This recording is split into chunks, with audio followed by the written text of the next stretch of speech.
Hi, this is cartoonist Dan Lietha, and I'd like to tell you the story behind one of my favorite cartoon images that I've drawn for the Answers in Genesis ministry, and it's the one on the right that you see right here. Now, I have to clarify that this was actually illustrated long before, or a ways before, Answers in Genesis was called Answers in Genesis, so it goes back that far.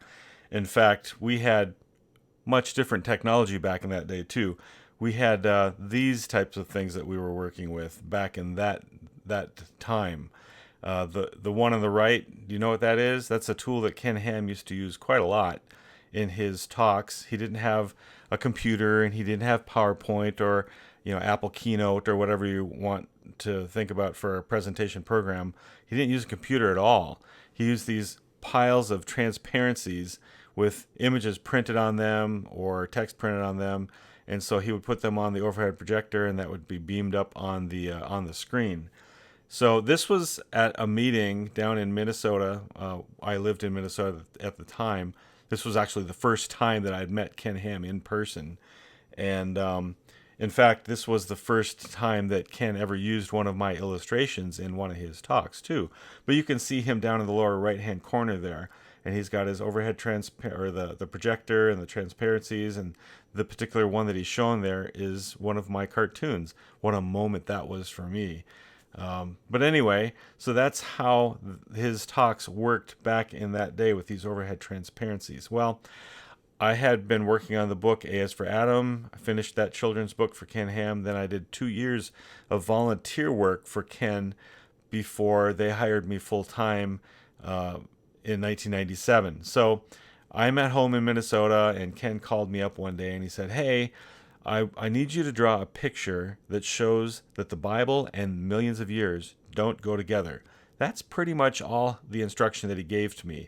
And he had seen some of my cartoons and such already that I had been producing at that point, and I think he had the idea that I knew what he wanted and he was comfortable giving me just that little bit of instruction.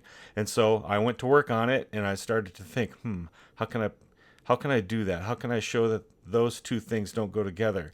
And one of the things that I've come up with over the years is, if you want to show people that two things don't go together, illustrate them together to help people see that they don't go together, right? So here we have a rough sketch. This was a recreation of the rough sketch that I did for Ken back in that time. The original's probably in my basement in a bin somewhere with all kinds of piles of papers and such. But anyway, so I resketched it out kind of to give you an idea what the original rough sketch looked like. This was put together just to show Ken what my idea was. Okay, so I'm going to make the illustration from this rough sketch. I just wanted to get his approval on it. And boy, did I ever. He loved it. He saw what the potential was in this concept, even this rough sketch right away. And so it's got the bones on the bottom represent the millions of years of evolution and death and suffering and killing and all the disease and stuff that supposedly happened according to the evolutionary worldview. And then if you try to put the Bible and millions of years together, you're a theistic evolutionist, then you've got God creating this garden on the top of all those bones.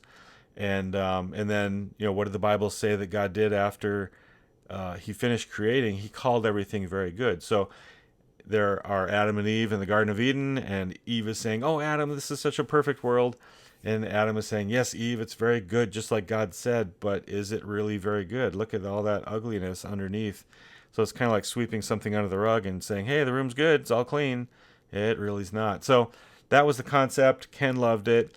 And so to send that cartoon to him, I had a computer at that point that I had just purchased. I didn't know how to use it all that well.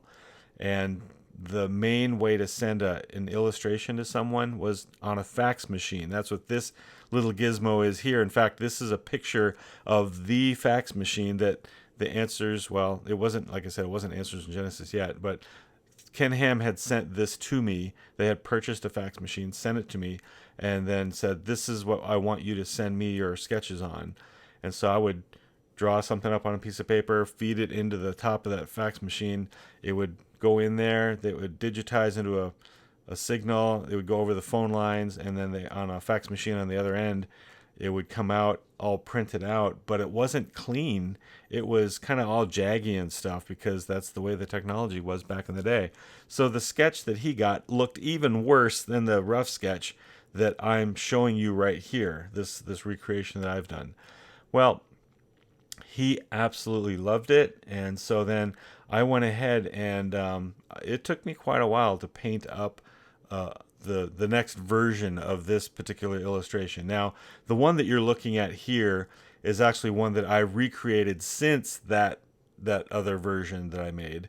So this one was done on the computer, and it's all nice and sharp, lines, coloring, and all of that. The other one that I did was on illustration board, painted, and it was actually a painting without computer. Okay, so it took me a while to get used to the computer and up and running on current technology. So the best I can show you is this right now. But if you want to see the one that I'm talking about that I recreated from the rough sketch, you'd have to probably look at an old VHS tape of Ken Ham Talks. So if you've got one of those, you can look for it. Anyway, so Ken used this for years and years and years and years. I'm not sure if he's still using it to this day, but it has been seen by thousands and thousands and thousands of people. And I got to hear some of the testimonies of some of the people that witnessed him using this cartoon. And some of the testimonies went something like this. They said, I was sitting there listening to Ken, and he was talking about the Bible and the verses and Yom and the meaning of day and all of that sort of stuff. And then he was talking about the radiometric dating methods and all the problems and assumptions and things with those. And for some reason, people really get attached to that millions of years idea.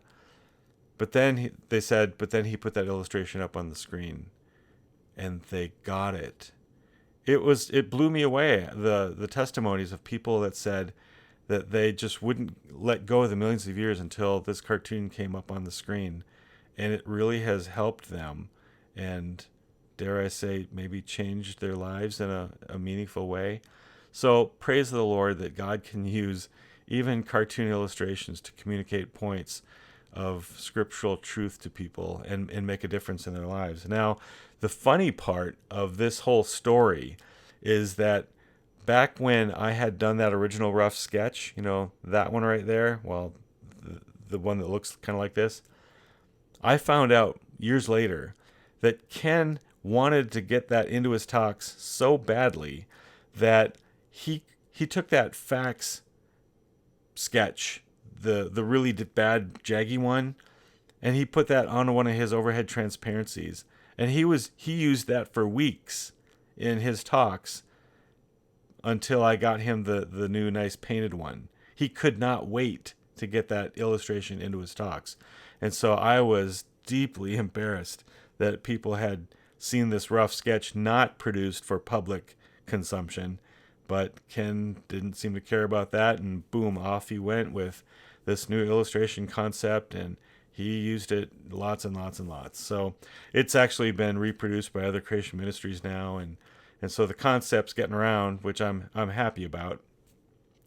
But praise the Lord that, again, he can use concepts that get put into cartoons, and I think it's just a blessing for me to be able to do what I love to do, and then have God use it for his glory and for the building up of the body of believers on this earth. Now, I have another story to tell you too. This fax machine is the fax machine that they had sent to me back in the days, back in the mid-90s. And so we've had it in our house all that time. We've moved it quite a few times, and it's been with us all through all those moves. And I've had it in the basement collecting dust. Hasn't been used. It's outdated technology. Well, I get kind of sentimental about some of the things that have been meaningful in my career, in my life. And even if it's an outdated piece of technology, this thing was something that I sent some of those early illustrations to Ken on, and a lot of my early ministry day illustrations. This was a vital tool in that happening. And so I had just never had the heart to get rid of it. Well, it's been a long time since those early days, and we've been gathering lots of stuff in our house, and so I came to the decision that it's time. It's time to say goodbye to my old friend. And so the other day, I packed it up with some other stuff and carted it over to Staples, and they've got this recycling program going on, which is actually pretty good. I'd recommend you check that out if you've got some old stuff sitting around the house. They've got a list of things that they'll accept. So check that out and then take over to Staples, and you can actually get some monetary value out of your old recyclable stuff, the old technology you're not using anymore. So I took it over there, and that's where it is now. It was a valuable uh, piece of ministry equipment way back in the day, but now we're moving on. So anyway, thanks for listening for me to tell you my story about that illustration and even a fax machine that I had sentimental attachment to for a while. So if you want to know more about my artwork and you want to find out more of the old stuff and some of the new stuff too, check out my website, danlietha.com. And thanks for your time today and listening to me talk about that slide illustration. Hey, tell you what, if that particular illustration has meant something to you, write something down in the comments. I'd love to hear about it. Thanks for listening.